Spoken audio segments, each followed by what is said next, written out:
साल की नौकरी पर 50% पेंशन। ओपीएस एनपीएस नहीं, मोदी सरकार लाई यूपीएस। मोदी सरकार ने पेंशन स्कीम को लेकर बड़ा फैसला किया है। आज हुई कैबिनेट की बैठक में ओल्ड पेंशन स्कीम और न्यू पेंशन स्कीम की जगह यूनिफाइड पेंशन स्कीम यूपीएस पर मुहर लगा दी गई है। सरकार ने कहा कि जो कर्मचारी कम से कम 25 साल तक नौकरी करेगा उसे यूपीएस स्कीम का लाभ मिलेगा। जी हाँ दोस्तों, यूपीएस स्कीम से 23 लाख केंद्रीय कर्मचारियों को फायदा होगा। यह स्कीम 1 अप्रैल 2025 से लागू की जाएगी। केंद्रीय सूचना प्रसारण मंत्री अश्विनी वैष्णव ने कैबिनेट की बैठक से जुड़ी जानकारी देते हुए कहा कि 10 साल की सर्विस करने वालों को 10,000 रुपये की पेंशन मिलेगी। कर्मचारियों को सेवा के दौरान अगर मौत हो जाती है तो उसकी पत्नियों को 60% पेंशन दी जाएगी। सरकार ने कहा है कि उसके फैसले को राज्य सरकार भी लागू कर सकती है।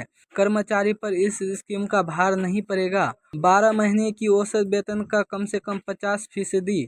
सरकार ने कहा है कि अगर किसी कर्मचारी ने न्यूनतम 25 साल तक काम किया है तो रिटायरमेंट से पहले आखिरी 12 महीने के औसत वेतन का कम से कम 50% पेंशन के रूप में मिलेगा।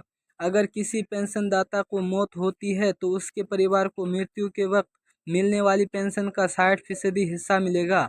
एनपीएस वालों को यूपीएस में जाने का विकल्प मिलेगा। केंद्र मंत्री ने कहा है कि सभी एनपीएस वालों को यूपीएस में जाने का विकल्प मिलेगा। यह उन सभी पर भी लागू होगा जो एनपीएस की शुरुआत से ही इसके औसत सेवानिवृत्ति हुए हैं या सेवानिवृत्ति होने वाले। सरकार इसके लिए बाकायदा एरियर का भुगतान करेगी। जो कर्मचारी 2004 से रिटायर हुए हैं उनको भी इसका लाभ मिलेगा। जी हाँ दोस्तों, हर 6 महीने की सेवा के बदले मासिक वेतन प्लस डीए का 10वां हिस्सा जुड़कर रिटायरमेंट पर मिलेगा। एनपीएस वालों को यूपीएस में जाने का फायदा। कांग्रेस ने ओपीएस का वादा नहीं किया था। सरकार ने कहा है कि कांग्रेस ने जब ओपीएस की बात की थी तो उनके अपने नेताओं में मतभेद थे। कांग्रेस के लोकसभा चुनाव घोषणा पत्र में ओपीएस का वादा नहीं था। पीएम ने चुनावी राजनीति से ऊपर उठकर हमेशा फैसले लिए हैं। इसका चुनाव से संबंध नहीं है, तो चुनाव आयोग का विषय उसमें नहीं आता है। यूपीएस के फैसले पर क्या बोले पीएम मोदी।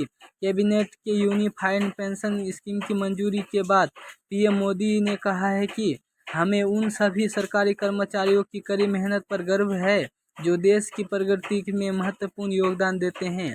यूनिफाइड पेंशन योजना सरकारी कर्मचारी के लिए सम्मान और वित्तीय सुरक्षा सुनिश्चित करती है, जो उनकी भलाई और सुरक्षित भविष्य के लिए प्रति हमारी प्रतिबद्धता के अनुरूप है। पीएम ने सरकारी कर्मचारियों की आर्थिक सुरक्षा को सरकार की जिम्मेदारी बताया। कर्मचारी संगठनों से मिले पीएम मोदी। प्रधानमंत्री नरेंद्र मोदी केंद्रीय कर्मचारी के संगठनों के नेताओं से भी मुलाकात की। इस बैठक में पेंशन को लेकर चर्चा की और उसमें जुड़ी लगभग सभी मांगों को मांग लिया। कर्मचारी संगठनों के नेताओं ने